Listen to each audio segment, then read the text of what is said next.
Thank you. So, hello everybody, my name is Ryan Mangan. So today we're talking about declaring not one platform as a winner. So we're going to be looking at Windows 365 and Azure Virtual Desktop as different operating models.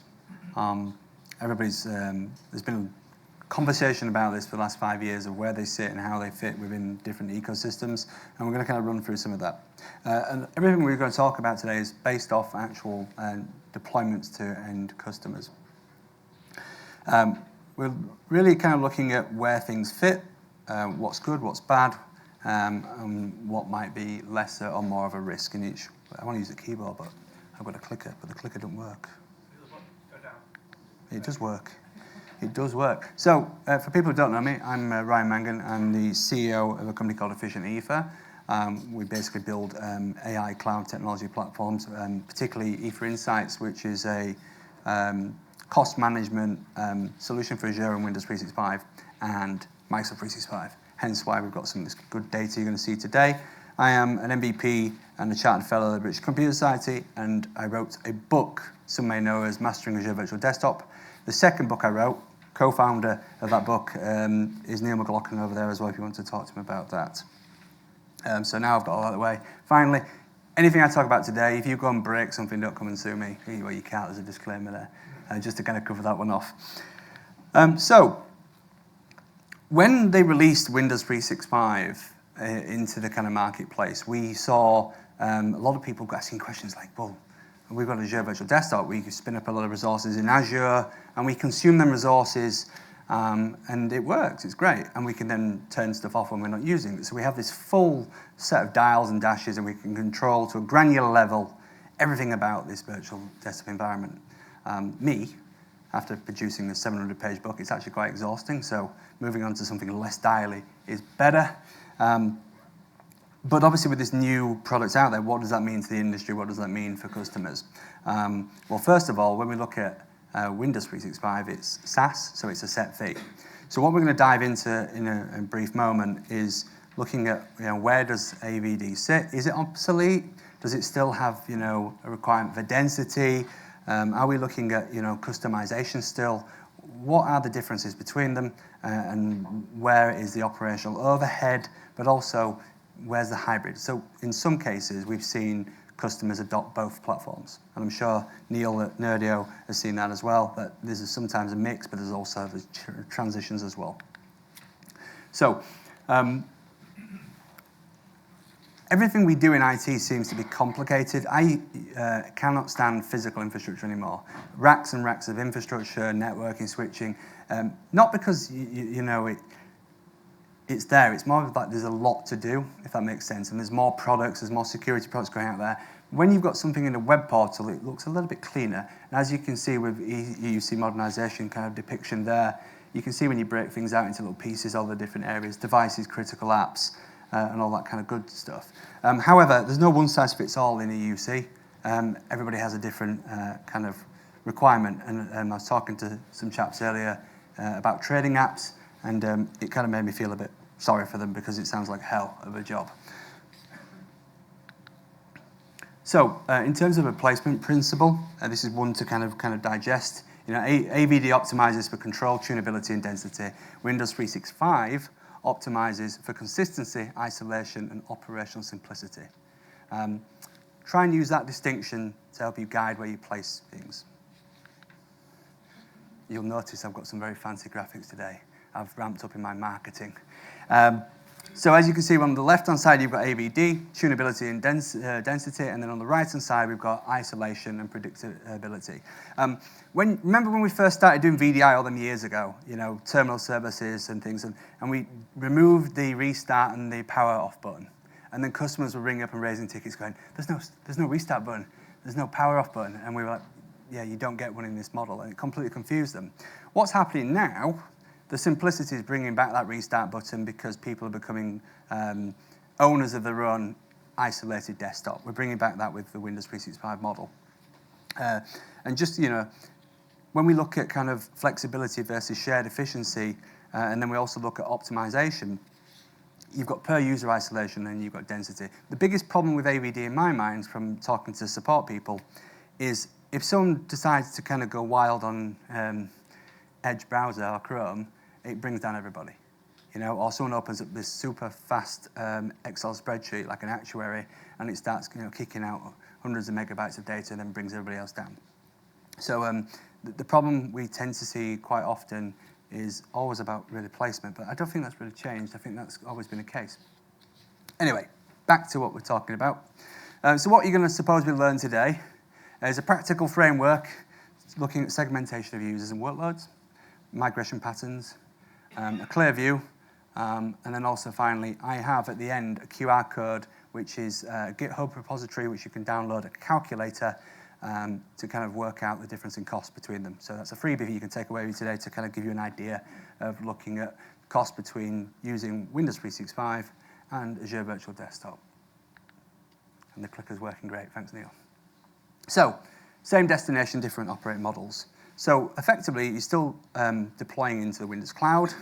The outcome is pretty similar in terms of you're going to get access to your Windows apps, your desktops, and you're also going to kind of use the same kind of tool like Intune and some of the other capabilities in there, like Windows Defender, etc.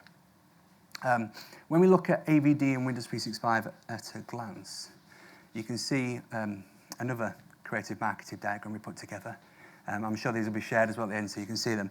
But you can see here that when you look at the left-hand side, you can see that you've got your infrastructure and engineer at the platform, and you're going down all the customization.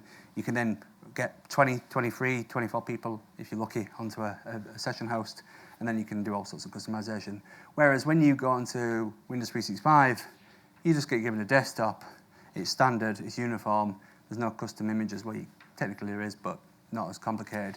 And you consume that on a monthly subscription fee. So there is a bit of a difference. And there is some gotchas between the two, which I'm going to get to in a bit. I mean, we talk about same problem, different operating models, but I've had the same problem on physical, RDS, and all the rest of it, in session, presentation, server, and all the rest of it over the years. But effectively, when you're looking at deploying Azure Virtual Desktop, you've got a kind of a custom image, which is always a bane of everybody's job, building a custom image, putting all the apps on it, putting all the kind of bits and bats, then using all of the kind of registry keys, etc. Then the VNets, the subnets, the host pools, and all that kind of stuff. Whereas when you get Cloud PC, you push the policies via Intune, if you do it the right way, or you can go back to the old school and use Active Directory and Group Policy. You assign your desktops and the other desktops. As you can see, there's just even looking at a very simple image, you can see that there is slightly more effort with Azure Virtual Desktop. The biggest thing I've seen is when you're looking at Azure Virtual Desktop and Windows 365, the biggest difference between them is the decision process IT teams go through in terms of complexity. So when you start looking at effort of teams, if it's a small team, we're starting to see people move towards Windows 365. If it's a larger EUC team or IT team, they do look at Azure Virtual Desktop in a great detail. Personal desktops. Anybody using personal desktops in AVD? Expensive, aren't they? Does anybody turn them off, schedule them, pay them? Do you buy them in reserved instances? So believe it or not, whatever way I look at this, or however I change it, you don't really kind of get a good deal for your money with Azure Virtual Desktop when it comes to personal desktops, when you compare it to Windows 365. If it's a dedicated device and they're using it all the time, then it is better to kind of go down the Windows 365 because of the cost of it. If you are obviously using it for a couple of hours each day, then rightly so, it doesn't make sense to have a SaaS-based license.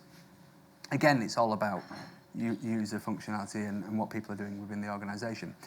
So both provide a one-to-one experience, as you know. But obviously one is obviously delivered by the SaaS model, cost model, and the other is delivered by consumption in Azure.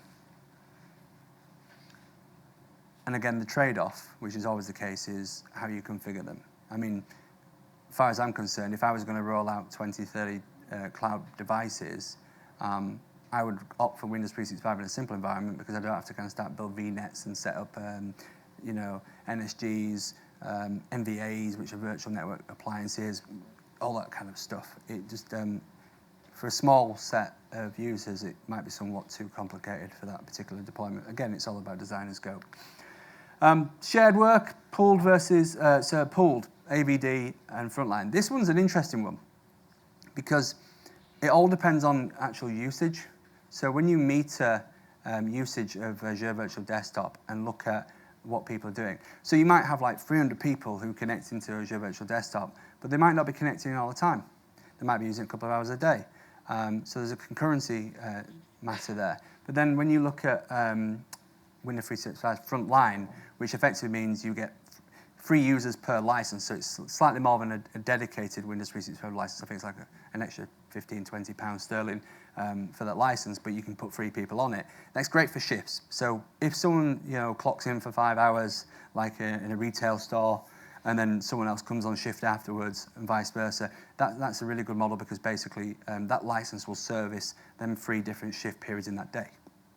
However, if you are basically spinning up and logging onto a virtual machine, like a pooled resource, and there's like 60 people in the morning, but then in the afternoon there's 20, and then it scales down, like some of the VDI providers out there today have the kind of power management tools, as they call it, or auto-scaling, then that might be a better model. It just depends on that particular organization and how they kind of operate. So, Frontline is great for kind of shift patterns. Pooled is based on, demand, if that makes sense. My biggest challenge when speaking with customers, it comes down to blast radius, and it's been a pain for years, is if you have an issue, and I'm sure Neil actually, been Mr. Chief, kind of dealing with all the support issues. If you have a problem on a session host, a pooled session host, we all know that 25 people could be affected. So shared mailboxes, performance, whatever, everybody suffers.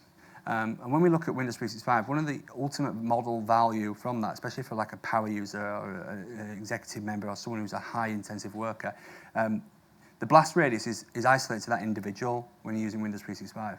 So what that means is, they can restart their own machine. That's the first thing, the return of the restart button. But also, you haven't got 23 people raising a ticket. If you're familiar with ITSM, which most people are, it's not really a major incident or a serious concern if it's less than 5 people. It comes as just an incident, and you go for the incident. When you start getting to 5, the business gets notified, especially in the larger organizations, and it becomes a bigger problem, and then you get it down the neck. So when you're looking at the 2 models from a ITSM perspective, Windows 365 does actually kind of give you that better control. The other thing which irks me with Azure Virtual Desktop is the FSLogix profile containers. And the chap who made that is actually retired from my understanding now, so I don't know how far that's going to go. But the thing that frustrates me with it is if you get profile corruption, it's another pin, and also shared mailboxes. So for those who are like in sales or whatever and using shared mailboxes, it has to download, obviously, the shared mailbox, and it fills up the profile, and then they have performance issues with the profile. Whereas if they're using Windows 365, they've got the dedicated VM, and they don't have any of them problems because it's isolated to that specific user. There's no magical file redirection. And just a hunch, I think filter drivers will deprecate in the future because they actually it's tricking the operating system. The system isn't actually designed to operate that way. The filter drivers is actually to kind of put a sticking plaster on a wider design issue, right? So side by side, to sum it up, as you can see on the left-hand side, we've got Azure Virtual Desktop, and then on the right-hand side, we've got the Cloud PC model, and you can see you've got Access Gateway, Connection Broker, Diagnostics, and then the VNet for there. And on the right-hand side, you've got the kind of the dedicated desktop.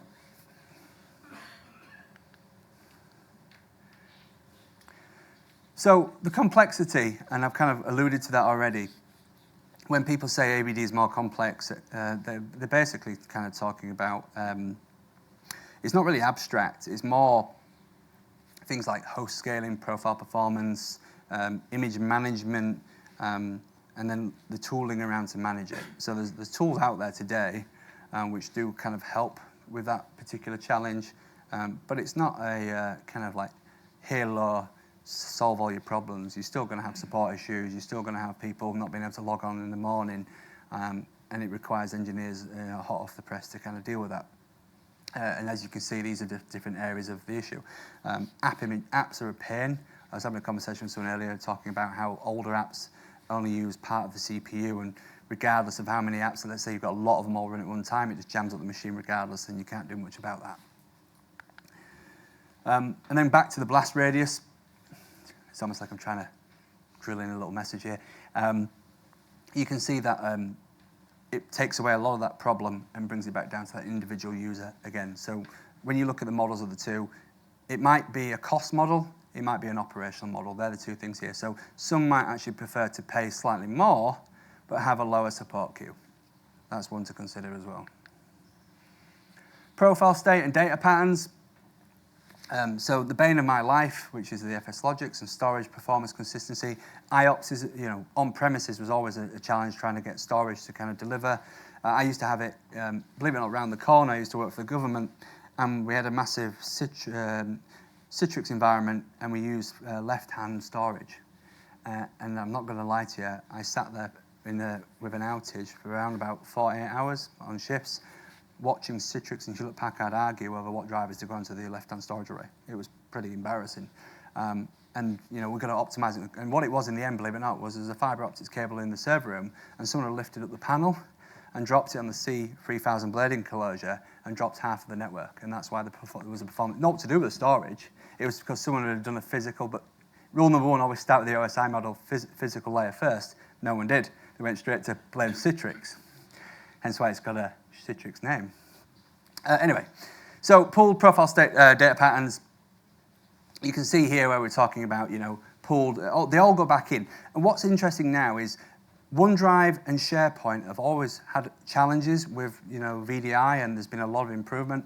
And I'd say now we're nearly there. I mean, we're mostly there. And what they suggest you do now with your documents and your files is you should be synchronizing them with OneDrive. So if you were to jump between different devices, you will still have your files and most of your persona there, apart from your app data and program data. That's the only two which can be somewhat problematic. So, so basically what we're seeing here now is when you're looking at transitioning from one to the other or back to the other, a lot of the user experience, and including going onto a physical device, the Azure storage and OneDrive tend to kind of take that off you.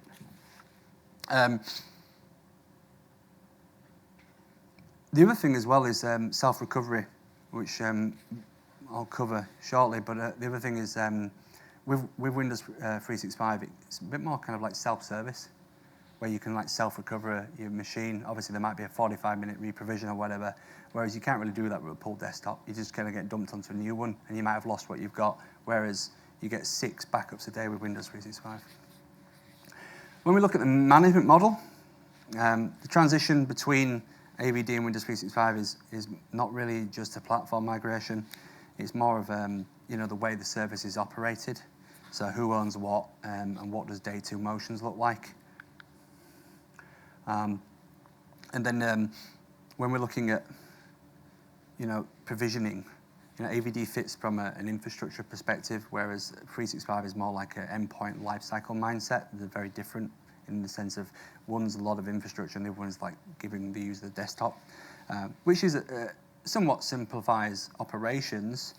But I say that, and people laugh when I mention Intune, because Intune is a whole different problem, because you might deploy something through Intune and it might take you 8 hours to receive it. So, with a custom image, it's kind of there in day one if you're trying to provision it through Intune. Anybody had that problem? Where you get a brand new break-fix device, you power it on. How frustrating is that, right? Oh, shiny new surface. Oh, wait, I've got to wait 6 hours for it to appear. Wonderful. Just log onto a VDI machine. So, again, who owns what? The life cycle is quite important. With Windows 365, it's more about endpoint, and with AVD, it's about the Azure service and the infrastructure. And interestingly, Azure Virtual Desktop is one of the biggest hotspots for consumption money for Azure as a product itself. I think App Service, Kubernetes, and Azure Virtual Desktop are the money makers for Microsoft. Again, you can see it's kind of talking about blast again. So, the key idea around operational variance really is if one model is not always kind of cheaper on paper, it becomes more predictable as a service. And I went about operations, reducing support from a disruption and escalation point of view. that has a real economic impact, because if your staff are actually more expensive than software licenses, that's a given fact. If they're working on fixing firefighting issues, then the business in a support perspective is ineffective. If they're working on projects and further improvements to service, that's effective use of time and money. And we always used to have these conversations in the finance sector about, how much time do you spend on business as usual and how much time do you spend on projects? And if it was more on business as usual, then you get a mark against you, whereas if it was on projects, then obviously that service was efficient. So that's one to be aware of as well. Cost model. So this one someone might disagree with me about as we go through it, but it all depends on the customer and their model. So cost conversations are kind of very much ideological, and it's also about breaking habit. The idea of we can get lots of people into one session host is great, but is it more affordable? Do they really need a 16, CPU, 32 gig of RAM VM each? And what happens if we then gave people two CPUs and 4 gig of RAM and 128 gig disk? Would that still work? Would they have the same experience? Would the performance be just as good? So there's also that to consider. And then there's also recovery patterns and how support is delivered, self-service, as I've mentioned already. So interestingly, when you look at personal desktops, whatever way I look at it, if you were to kind of size appropriately using tools like Login VSI, you will always seem to find that Windows 365 comes out as a more affordable model, because obviously the dedicated machine with the cloud PC, with the discounts as well, by the way. It's not just a discount on business at the moment. If you've got on the NCE and CSP partner, MSPs and partners, there's actually more offers and incentives at the moment to get people on Windows 365. So you might be able to strike a good deal. But that actually does come in a lot more affordable than Azure Virtual Desktop. And then when you look at support, networking, bandwidth, all of them other ancillaries, backup in Azure, Azure Files backup for FSLogix storage, you kind of group all these things into one big pot. That builds out a price list, and that's a lot larger than the SaaS, which kind of includes everything in one hit. So, when you start expanding out infrastructure as a service, you have all these different bits. And then the other thing is that you might have a VNet or a SASE solution which sits on the side that's consuming as well for the VDI. So all of these things kind of rack up. So looking at this particular case, so the cost per month for the VDI, so Azure Virtual Desktop, was just under $1,500. The cloud PC equivalent was around about, just rounding it up to $600. So there's a good saving there, and roughly around about a 59% reduction in cost. We've seen savings for some customers at 88%. Manufacturing is one of them by using shifts. We've also seen some at 20%. We've also seen negative as well. So it all depends on the workload and the profile, and that's obviously for people to decide. But in most cases, we're seeing that with personal desktops moving to Windows 365 is the most affordable option. And interestingly, why would Microsoft introduce a load of migration partners to migrate from personal AVD into Windows 365? I think Hydra, Nerdio, Efficient Ether, and Controller do the migration tool to move personal desktops into Windows 365. So there's a few out there, but Microsoft released that program purely on the basis that they already know that. And it was a closing door for them, because the customers were going to say, well, it's more affordable to be on Windows 365, so why don't you offer that service? And so that's why they've released that. And then obviously cost anomaly and variables, I've already mentioned this, but it's per license fee, really simple to kind of get your head around. Azure Virtual Desktop, storage, compute, operations, network, etc., etc. Personal desktops are more expensive. Azure Virtual Desktop pooled multi-session does most of the time come in, look, laser pointer, come in slightly less expensive than the others. Interestingly, dedicated can come in well. Frontline can actually become more expensive depending on use case. If you're not fully provisioning kind of like shift pattern people, and you try and use it in use cases where it's not a full shift, then it will obviously be more expensive. However, universally, there's no such thing as a cheapest model. It all depends on the particular workings of that organization. So if you try and say, oh, one's more expensive than the other, it all depends on how that operating model, that business functions. You know, and my little switches. Why did the numbers flip? Well, runtime and uptime patterns, you know, like if we go back to when Nerdio, 5 years ago now, released the auto scheduling, it was kind of like a game changer really for people on AVD. You know, they were able to kind of look at concurrency and work out how to kind of flip people back and forth, and that was a major kind of part of their product to kind of handle, you know, concurrency. Oversizing as well. I'm sure a lot of people, anybody's walked into an AVD and seen large oversizing, a waste of money, where a partner's come in under ESIF funding and ran a lot of scripts and then left, and it's like 30 grand a month and they only need to spend 6. That happens a lot. I've seen it myself. And then obviously operational and network design as well. Sometimes if you get the network wrong, you actually kind of increase ingress and egress costs too. Major, big exception, whatever way I look at this, and a customer's model as well, I cannot, and prove me wrong people, I cannot get a Windows 365 GPU cheaper than AVD. Cannot do it. I've tried. So with a media PLC company who spin up and do ads for YouTube, for people like Sky and BBC and Channel 4, they basically spin up GPUs, do a lot of GPU processing, and then stop them. So stop we're using AVD with like a little application button on the desktop or a Power App or whatever. So they're only using the GPU for 3 or 4 hours a day maybe, or some days they don't use it at all. When it comes to obviously Windows 365, you're paying for that license fee for that whole month.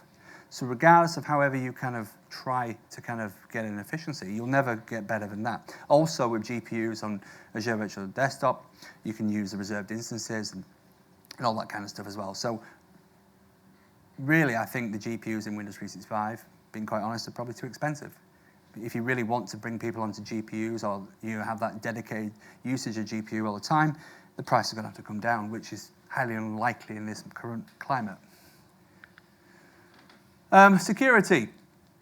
So when we look at security, capability comparisons between them, you know, it's about relative strengths, if I'm honest with you, not kind of like absolute limitations.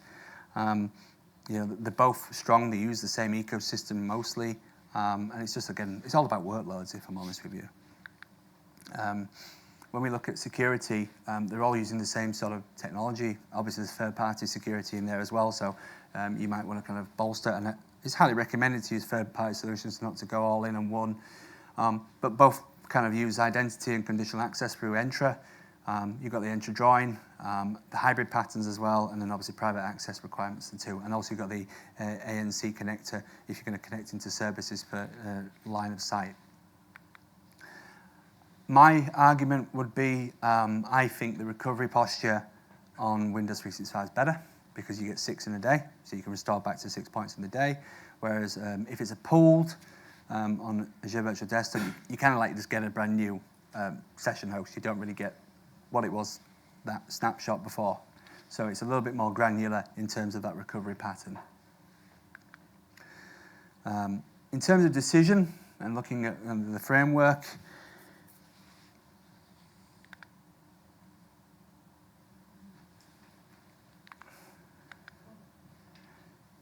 so persistence. So when we look at sizing an environment, we look at the users and what their the kind of requirements are. And then with the with that, so with persistence, are the users on there for a couple of hours a day? There was a particular organisation using it full time. Had 300 users, and they'd scaled up an environment for the 300. I think it was like 5 or 6 hosts, and they just sat there static. There was no autoscaler or anything like that. And they were just basically running it consistently. There's no kind of auto-scaling or any kind of management of that. And the concurrency was actually 14 people were using it at one time. So they were paying for the ability to have 300 people on there, but they were only actually using 14, which makes no sense whatsoever. But again, they just didn't do much about it. Anyway, so we come along. Then you've got the concurrency and density. So how many users can you get on a VM? It's an interesting one because it's all down to users. It's down to region and performance within that region at that time, because there's all sorts of variables what happen with latency throughout the day as well, which people have not seen that. Then you've got the applications which you're running. They behave in different ways. Some use both sides of the CPU, some don't. Some are 16-bit, not for too much longer emulated. Some are running through scripts, VB script launch. There's all sorts of variations where adds additional load to the machine.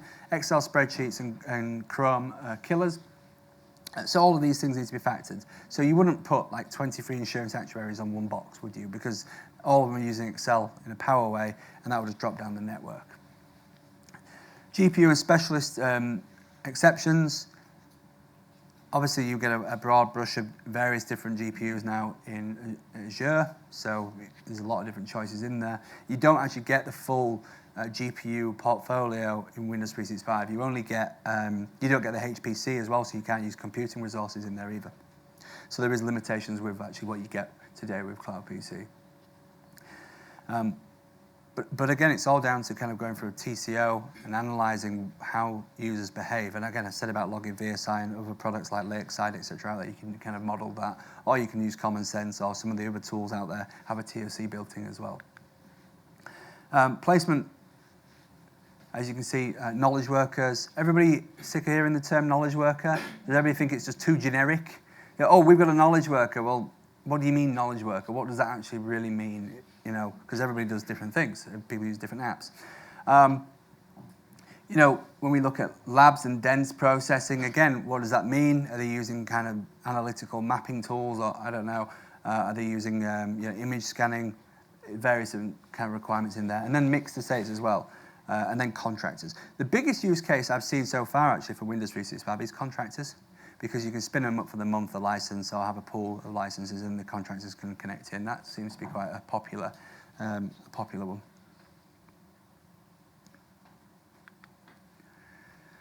Where not to migrate. So this one will take a little bit of time. So if you are on Azure Virtual Desktop or legacy VDI and you're looking at your options and want to make a move, where do you start? I think that is the biggest question people have today. And Neil, I suppose you've been doing this for a while now, of where do you start? Well, you're not really going to kind of start with people who've got printer driver issues or complex GPU requirements, are you? I don't think that's a really good idea to start there.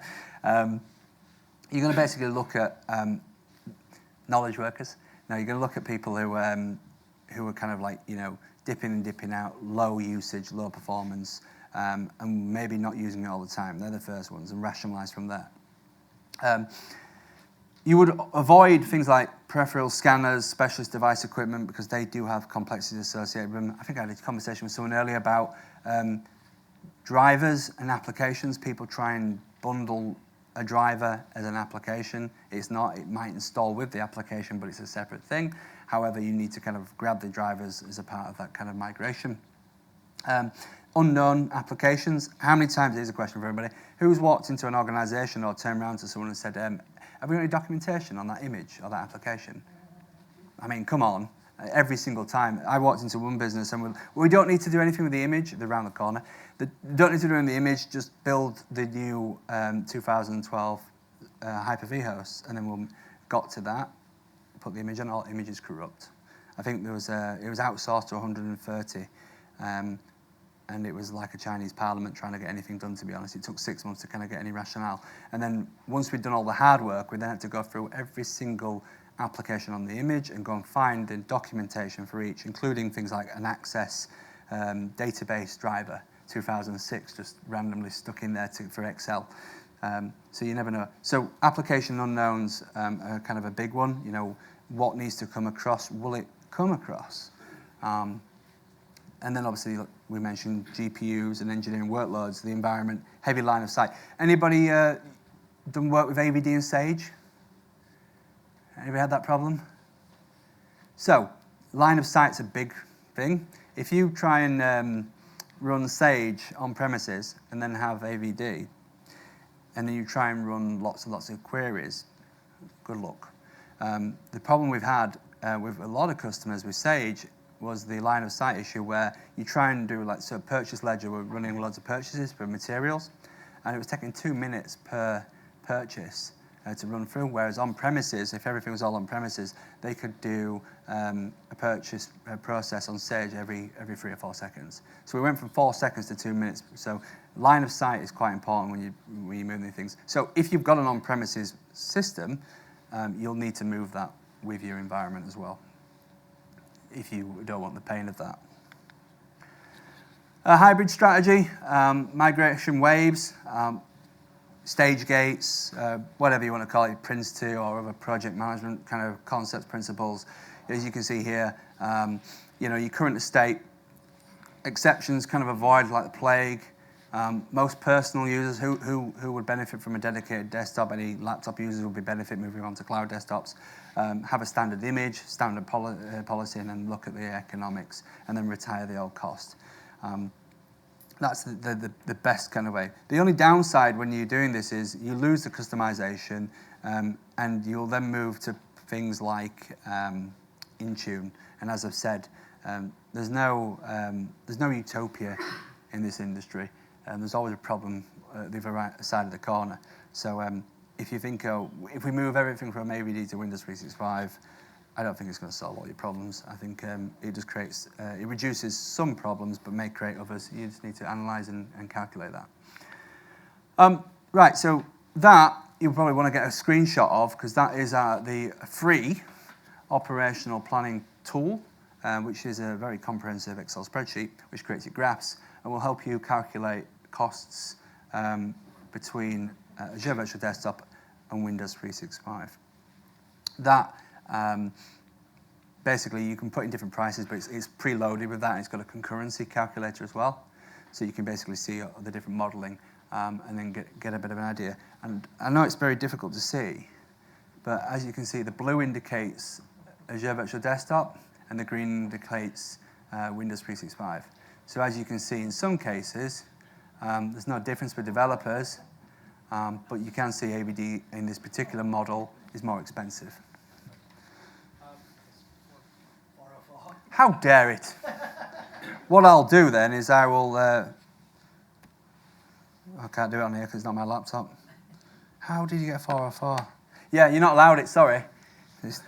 You're banned. What I'll do is I don't know what to do actually. Come and see me afterwards and I'll give you the link if you want a copy of it. I'll do it that way. Is that okay? And then the 404 is just to keep you awake, everybody, but just before the last session. We're just warming you up. Anyway, that kind of summarizes the session. Any questions? Thank God for that, it's over. Brilliant, thanks guys.